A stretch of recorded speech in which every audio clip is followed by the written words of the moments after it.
Olá, estudantes, tudo bem? Eu sou a professora Sara e nós estamos com a nossa intérprete Elisângela e hoje nós vamos falar um pouquinho sobre a colonização inglesa, principalmente nos aspectos sobre o comércio triangular. Vamos lá? Então, o objetivo da nossa aula é entender como que se desenvolveu esse comércio triangular, como que esse comércio afetou a história dos Estados Unidos e também entender como que foi diferente para o norte e para o sul. Você se lembra de alguma coisa sobre esse tema das 13 colônias? Você consegue se lembrar sobre como funcionava a economia no território do norte, no território do centro e no território do sul? O que é que a gente pode lembrar das aulas anteriores? Bom, como a gente já tinha visto, as colônias nos Estados Unidos, elas são divididas em norte, centro e sul. Nós temos as 13 colônias que são administradas pela Inglaterra, porém a gente viu que elas têm uma forma diferente de se relacionar com a sua metrópole. Então, as colônias do sul, elas vão se desenvolver baseadas no sistema de plantation, que envolve grandes latifúndios, que envolve a mão de obra escravizada e focada para venda externa. E as colônias do norte, elas vão se desenvolver em pequenas propriedades, pequenos agricultores, vão se desenvolver num pequeno comércio local e no comércio da pesca e também na produção de navios. Isso vai ser bem importante para a gente entender mais a nossa aula de hoje. Nós já tínhamos conversado que o processo de colonização, ele funciona diferente para cada um desses lugares, né, para o norte e para o sul, e a gente falou também sobre como elas estavam sendo administradas pela Inglaterra. Porém, a Inglaterra, nesse primeiro momento, não vai ter um interesse tão grande em ficar em cima ali dessas colônias, em ficar administrando o que eles estão fazendo, principalmente em relação ao norte. Esse norte ele vai se desenvolver com mais autonomia do que essas colônias do sul. Vocês já pararam para pensar o que isso implica de fato? O que isso gera no colono que vive no norte? O que isso vai gerar no colono que vive no sul? Será que eles vão ter percepções diferentes em relação à sua metrópole? Será que essa relação vai se desenvolver também de uma forma pacífica nesses dois territórios? Bom, então, estudar o comércio triangular colonial é possibilitar uma compreensão sobre as características da economia colonial dos séculos 17 até o 19. A gente precisa olhar para isso com cuidado, porque vai ser a partir desse processo colonial que os Estados Unidos vão se tornar o que eles são hoje. A gente vê algumas coisas, alguns detalhes das filosofias que estavam correndo ali nessa colônia, a gente vê alguns detalhes dessa forma de administração que vão refletir na forma de se tornar independente e também vão refletir no que os Estados Unidos é hoje. Alguns ecos desse passado continuam presentes nos Estados Unidos, nessa nação que a gente conhece hoje, que é uma das maiores potências imperialistas do mundo. Então, ao entender como esse comércio refletiu intensamente no desenvolvimento autônomo das colônias, a gente consegue entender um pouco melhor como que se deu esse processo, né? Como que os Estados Unidos se tornou o que ele é. Para além disso, alguns reflexos, né, são sentidos na história da formação dos Estados Unidos e nas diferenças culturais e econômicas até hoje. Então, vamos agora falar de fato o que é esse tal desse comércio triangular que diferenciou tanto a economia aqui do sul dos Estados Unidos e ali do norte dos Estados Unidos. Vamos entender melhor como que funcionava esse comércio. O passo número 1, vamos colocar assim dessa forma, era que, usando navios próprios, os colonos do norte conseguiam melaço nas Antilhas e os transformavam em rum. O que quer dizer isso? Ali nas colônias do norte, tinha uma grande produção de navios. Esses navios podiam ser comercializados ou também utilizados para esse comércio triangular. Então, eram produzidos com a madeira disponível no local E aí você pegava uma tripulação e ia até as Antilhas, tanto as francesas quanto as inglesas, para comprar produtos derivados da cana. Para que comprar esse produto derivado da cana? Qual que é a função de comprar esse produto? É para levar para os Estados Unidos novamente? Para que serve? A gente vem então com o passo número 2. A ideia era trocar o rum, armas e tecidos por pessoas escravizadas na costa ocidental da África. Ou seja, esse navio carregado com produtos derivados ali da cana vai ser trocado ali nas partes da África que são banhadas pelo Atlântico, vão ser trocados por pessoas. Essas pessoas, elas estão em situação de escravidão, ou seja, elas foram compradas e vão ser levadas para trabalhar forçadamente nos lugares que elas vão ser desembarcadas. E isso é bastante importante, principalmente para as colônias do sul, ali dessas 13 colônias, que se utiliza muito dessa mão de obra escravizada no sistema de plantation. Em seguida, o nosso terceiro passo dessa viagem é levar esses escravizados, então, para serem vendidos tanto nas Antilhas, para, então, comprar mais melaço de cana e transformar em rum.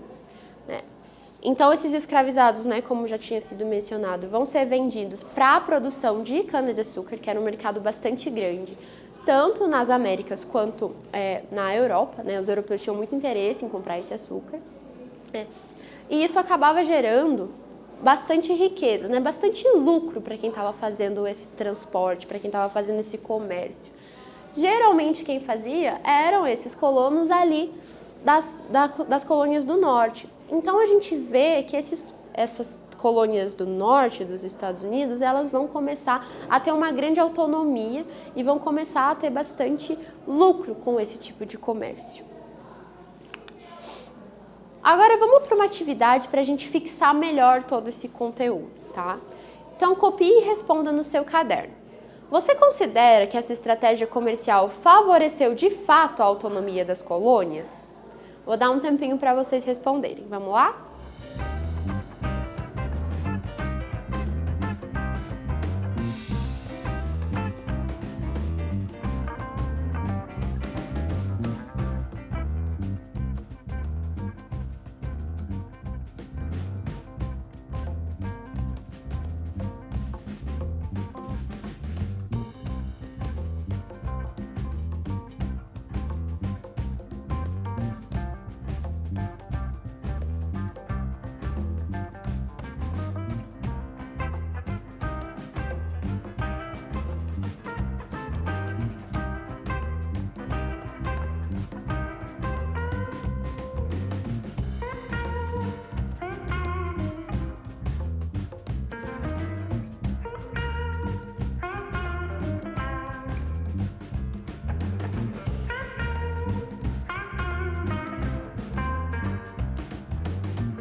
Vamos corrigir? Então, no aspecto político, as 13 colônias desenvolveram-se com grande autonomia. Cada colônia tinha uma assembleia que era encarregada de elaborar leis, votar o orçamento e administrar o recolhimento de impostos. Assim, desde cedo, os colonos americanos desenvolveram hábitos e sentimentos de autonomia em relação à metrópole inglesa. Então, a gente já percebe que esses colonos do norte não estão muito interessados em atender os interesses da sua metrópole, né? Pensem, fazer já assembleias, elaborar suas próprias leis, isso já é um sinal de bastante autonomia e isso vai sim refletir na história da independência e também na história dos Estados Unidos atualmente. Então vamos lá, aqui a gente tem um mapa que mostra pra gente um pouco melhor como que se dá esse comércio triangular, né? Nós temos as 13 colônias aqui, as principais cidades, os principais portos aqui. A gente tem os navios que saem daqui em direção às Antilhas e aí em direção à África, né?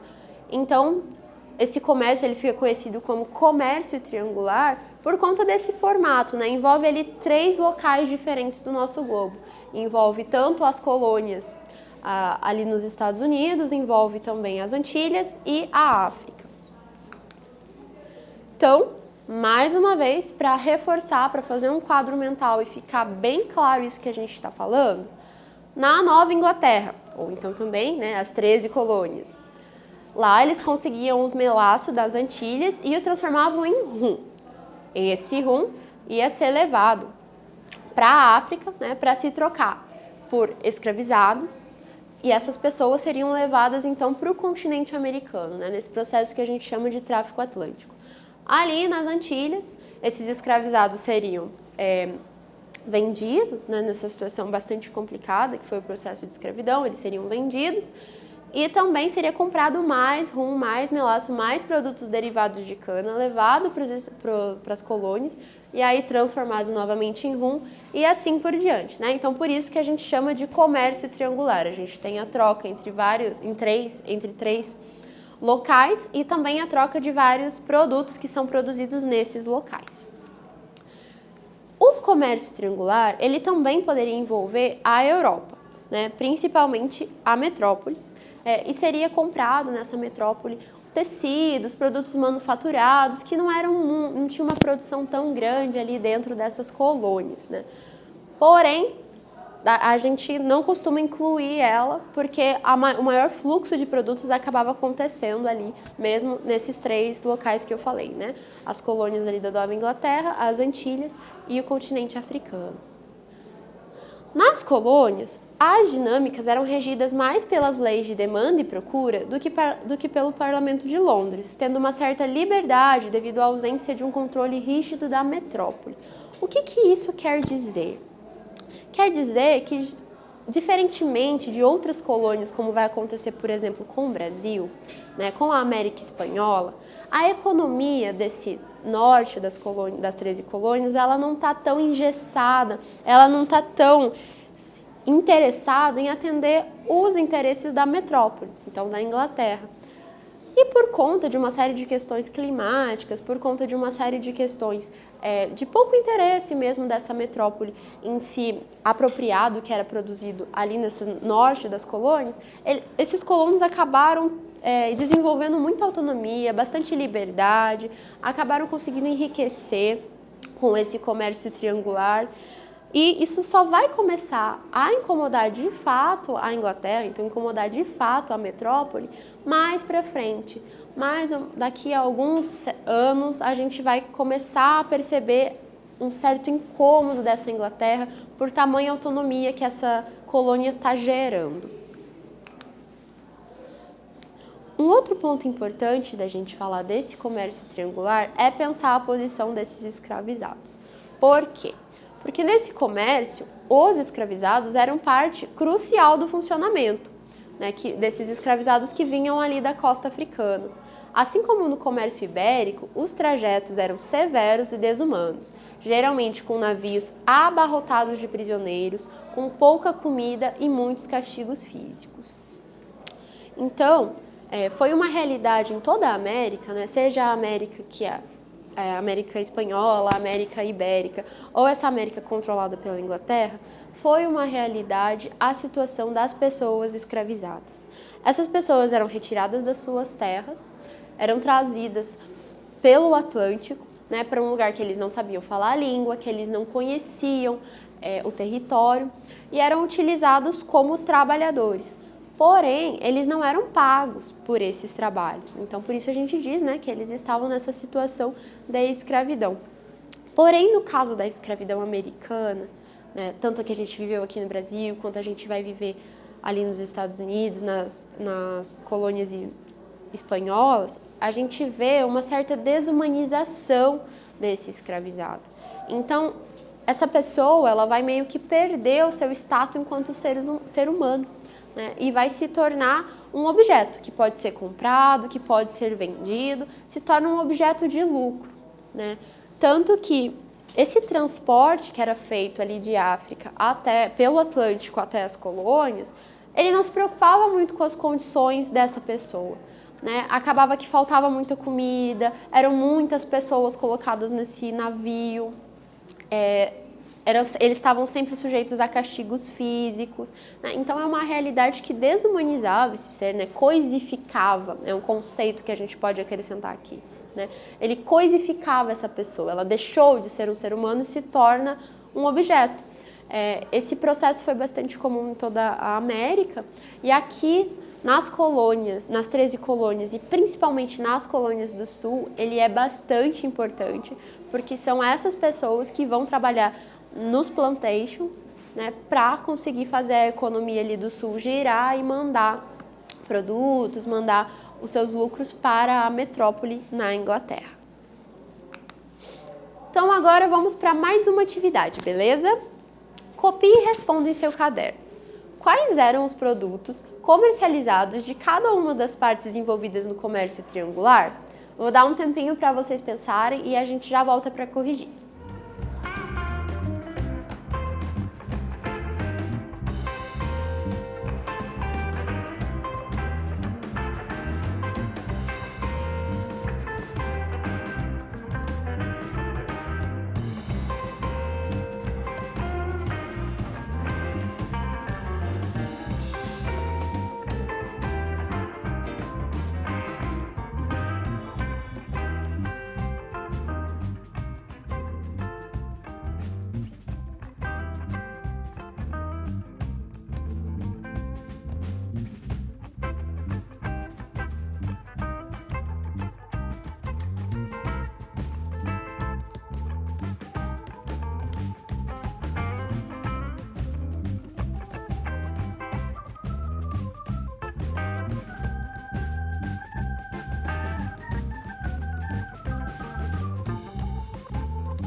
Então vamos corrigir?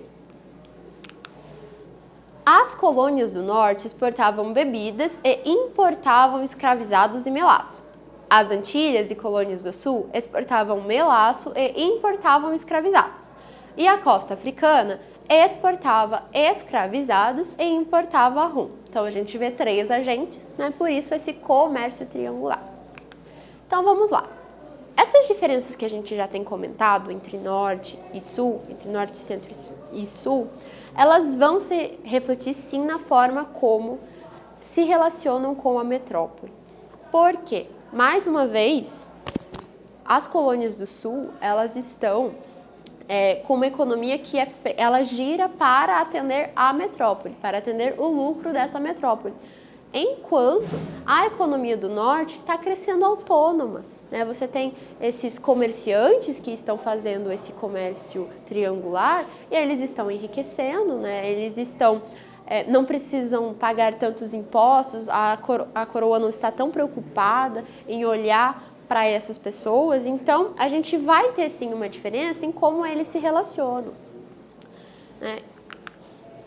Então, as colônias do Sul, mais uma vez, por conta dessa questão climática, por conseguir produzir produtos que não são possíveis na Europa, por conta de clima, por conta do solo, ela está muito mais preocupada em atender esses interesses da metrópole e a metrópole está muito mais interessada em fazer com que essa economia colonial funcione dentro do território sul, o que não acontece tanto com as colônias ali do norte. Então vamos lá, mais uma atividadezinha para a gente já ir se encaminhando para o final. Quero que vocês copiem e respondam no caderno de vocês o seguinte: escreva resumidamente como era a economia nas 13 colônias. Vamos lá?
Então vamos lá corrigir essa atividade? Enquanto o Centro-Norte foi se desenvolvendo com certa independência econômica e financeira, o Sul evoluiu, mantendo a estreita dependência da Inglaterra. Então, para a gente retomar o conteúdo que a gente trabalhou hoje, beleza? Vimos que a forma distinta de desenvolvimento estabelecida nas 13 colônias foi favorecida pela economia. O comércio triangular entre as 13 colônias com as demais colônias espanholas na América e entrepostos comerciais no continente africano. Assim, desde cedo, os colonos americanos desenvolveram hábitos e sentimentos de autonomia em relação à metrópole inglesa. Então, pessoal, muito obrigada por terem assistido essa aula e a gente se vê. Até!